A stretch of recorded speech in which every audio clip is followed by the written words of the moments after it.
The first time he saw her, she was playing a broken piano in a train station, and no one stopped to listen. 3 keys were dead. Her coat was thin. A paper cup sat by her knee, a few coins in it. And still, the thing she played was beautiful.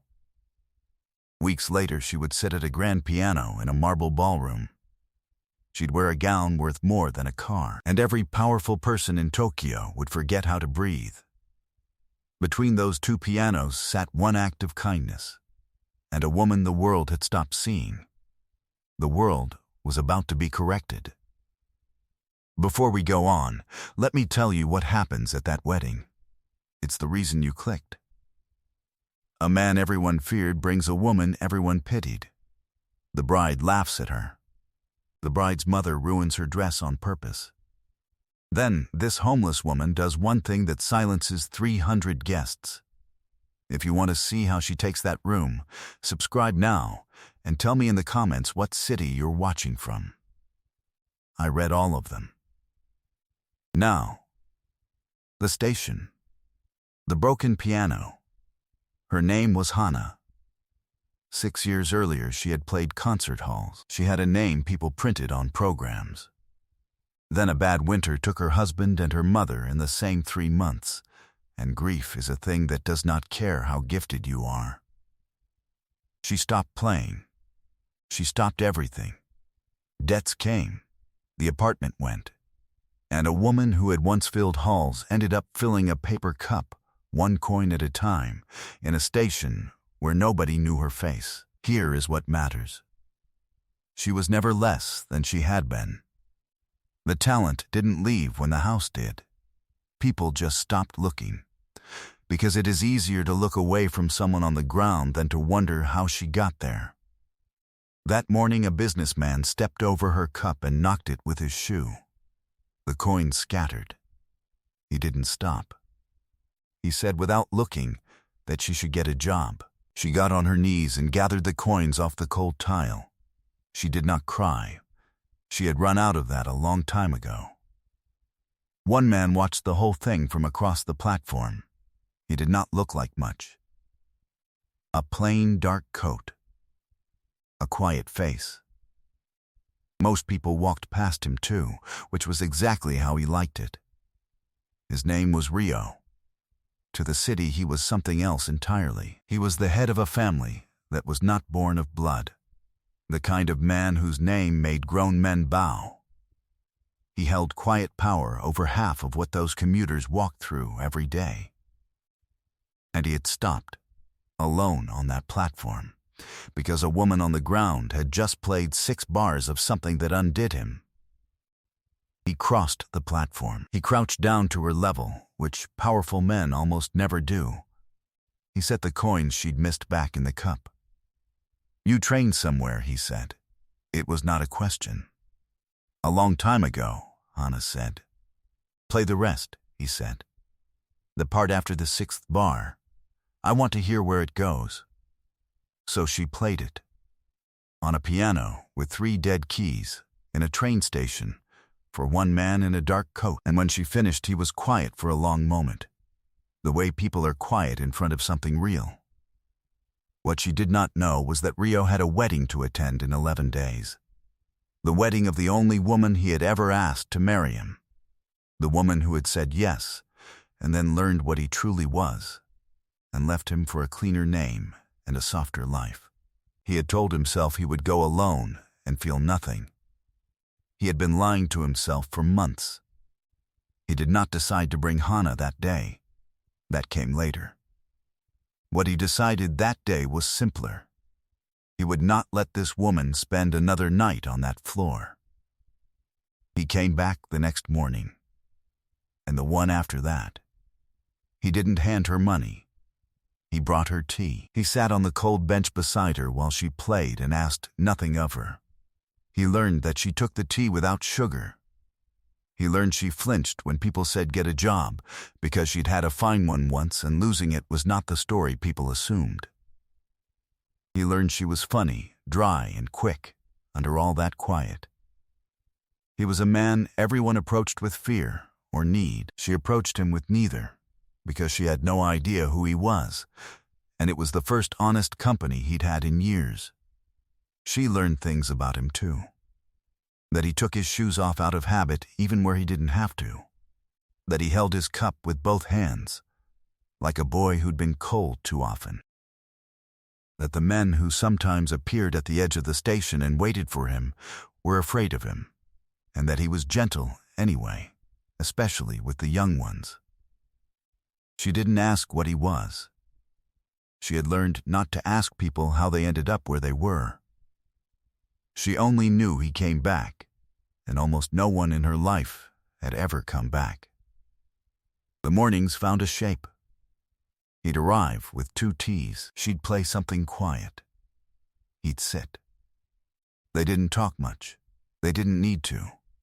Some days he brought a warm meal in a paper box. She ate slowly, like she'd forgotten food could be a kindness. One cold morning he set a wool scarf beside her and said nothing. She didn't thank him. She just wore it. That was thanks enough. He knew the language of people who've lost the habit of being cared for, so he never made a show of it. He just kept coming back. Meanwhile, across the city, a wedding was being built. Yuki was marrying well. That was the whole point of it. Her mother had made sure of it.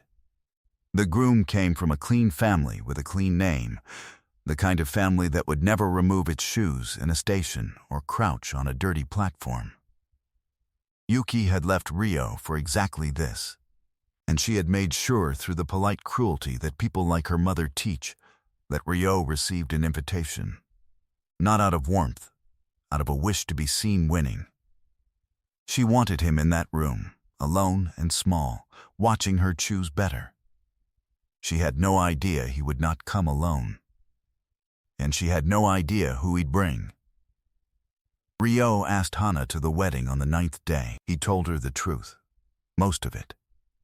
A woman he'd loved was marrying someone else, and he did not want to walk in alone, and he could not think of a single person in the world he would rather have beside him than her. He did not say the rest, that somewhere in those 11 mornings the ache for Yuki had gone quiet, and something warmer had grown in its place without his permission. "I have nothing to wear," Hana said. "Look at me." "That's the easy part," Rio said. What came next took 2 days. His people, who would have burned a building for him without a question, were baffled to find themselves arranging a gown, a stylist, shoes. Hana sat through it like someone remembering a language she used to speak. When she saw herself in the mirror at the end, in deep green silk with her hair up, she went very still. "There she is," Rio said quietly from the doorway. She was never gone. She had to look away because her eyes had gone hot, and she had promised herself she was done crying in front of people. The car came at 7, black and silent. Rio wore a dark suit and said little. On the drive he told her the plan. There was no plan. Walk in. Stand tall. Be exactly who you are. That was all of it. It was enough. The wedding was in a hotel ballroom in Ginza, the kind of room where the flowers cost more than most people make in a year. 300 guests. Old money and clean names. A string quartet, a 9-foot grand piano on a low stage, waiting for a famous pianist who had been flown in to play during the reception. Rio and Hana walked in together, and the room noticed. What Yuki did not know was who she'd just laughed at. The woman on Rio's arm had filled halls Yuki would never be invited to. That truth was coming. It just hadn't arrived yet. They noticed him first, because men like him are noticed, and a ripple of unease moved through the guests who knew what he was. Then they noticed her, and the whisper changed shape. Who is she? Where is she from? Nobody could place her, because she came from nowhere they'd ever bothered to look. Yuki spotted them from across the room, and her smile froze. She had planned this night down to the napkins. She had not planned for Rio to arrive with a woman who turned heads. So she did what small people do when the script slips. She walked over on her mother's arm to take control of it. "Rio," Yuki said, sweet as poison. "You came, and you brought a—" She looked Hana up and down, slowly. "Friend, where did you two meet?" "A train station," Hana said, before Rio could shield her. She said it plainly, without shame. "I was playing piano there." He listened. Yuki's mother laughed. It was a practiced, cutting little laugh. "Playing in a station," she repeated, so the nearby guests could hear. "For coins, I imagine." She lifted her glass of red wine as if to toast, and then, with a small, deliberate turn of her wrist, tipped it down the front of Hana's green silk gown. "Oh," the mother said, "not sorry at all. How clumsy of me." It's difficult, isn't it, when you're not used to nice things? The wine spread across the silk like a wound. A few guests looked away. A few looked at their shoes. No one said a word. There were 300 people in that room, and not one of them, in that moment, was willing to be kind to a woman they'd already decided was beneath them. Hana looked down at the ruined dress. Then she looked up, and she was calm, calmer than everyone watching her. Ria took one step forward, and there was something in his face now that the older guests recognized and went pale at. But Hana touched his arm, just lightly. "Not yet," the touch said. "I've got this." She turned to Yuki's mother and said, in a voice that carried further than the woman expected, "It's only a dress." Then she turned toward the stage, where the famous pianist had just sat down to begin the reception music, and she smiled a small, private smile that no one understood yet. What happened next, no one in that ballroom ever forgot. The famous pianist began to play. He was good, technically flawless, cold, the way people are when they've played the same piece 1,000 times for money. He finished to polite applause and stood to take a bow. And Hana, in her wine-stained gown, walked to the stage. She didn't ask permission. She simply crossed the floor, climbed the 2 steps, and sat down at the grand piano. The room went quiet from confusion. Yuki's mother started to say something about security. Rio lifted one hand, and the room's staff, who all knew exactly who he was, did not move a muscle. Hana set her hands on the keys. The first notes stopped every conversation in the room. Not because they were loud, because they were true.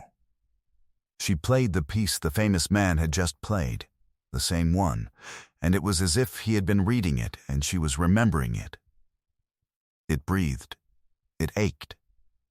She played like a woman who had lost everything. Because she had. All of it went into her hands. The wine on her dress didn't matter. Nothing in that room mattered except the sound. 300 people who had ignored her at the door could not look away from her now. An old man near the front, a man who ran one of the great concert halls, stood up slowly with his hand over his mouth. He knew that touch. He'd heard it years ago, before the winter that took everything. "That's Hana," he said, loud enough to carry. "My God. That's Hana. I thought she was—" He didn't finish. He just kept staring. The name moved through the room like fire. The woman they'd pitied at the door was a name from programs some of them still owned. The homeless woman was a ghost from the concert halls the richest of them paid to sit in. When she lifted her hands from the last note, the silence held for 1 full second. Then the room came apart with applause. Not polite applause. The real kind. The kind that stands. 300 of the most important people in Tokyo rose to their feet. It was supposed to be Yuki's night. Every one of them was looking at the woman in the wine-stained dress instead. Yuki stood alone in the middle of her own wedding, forgotten. Her mother's glass was still in her hand. Empty, now useless. And Rio, who had come to that room to feel small, watched it all standing tall. The woman he'd found on a cold floor had just taken the most important room in the city. She'd done it without one cruel word. He walked up to the stage as the applause went on. He offered Hana his hand. She took it. "I think you stole her wedding," he said quietly, "only to her." "She dropped it," Hana said. "I just picked it up." He didn't stay to gloat. That was the thing the small people never understood about real power. It doesn't need to linger. He led her off the stage, through a room full of people now bowing to both of them, and out into the cold Ginza night, and he gave her his coat, because her dress was ruined, and the wind was sharp. She'd worn a fine gown for one evening, and it had gotten wrecked, and neither of them cared at all. She was warmer in his old coat than she'd been in the silk. The last part is small, and it's the part I think about. She played again after that, really played, in halls with her name back on the programs. The old man from the front row saw to it. But the piano she loved best stayed a plain one in Rio's home, where she played for one man in the evenings while he held his tea in both hands and listened like it was the only thing in the world that mattered, which for the length of a song it was. The city said a Mafia boss made a homeless woman famous again. Yuki probably tells it that way, if she tells it at all, but that's not what happened, and you watched it, so you know. A man crouched down on a dirty floor and listened to someone the whole world had walked past. That was all he did. He didn't fix her. He just refused to look away, and it turned out she had never needed rescuing. She only needed one person to see that she was still there. Worth is not a dress, and it is not a name on an invitation. It is the thing that is still true about a person when they're on the floor and no one is clapping. The cruel spend their lives decorating the outside. The kind know where to actually look. Never step over someone on the ground. You have no idea who's about to stand up. If that moved you, tell me exactly when you knew she'd won. The wine, the first note, or the old man saying her name. Put it in the comments. Share this with someone who got written off before they got a chance to stand back up.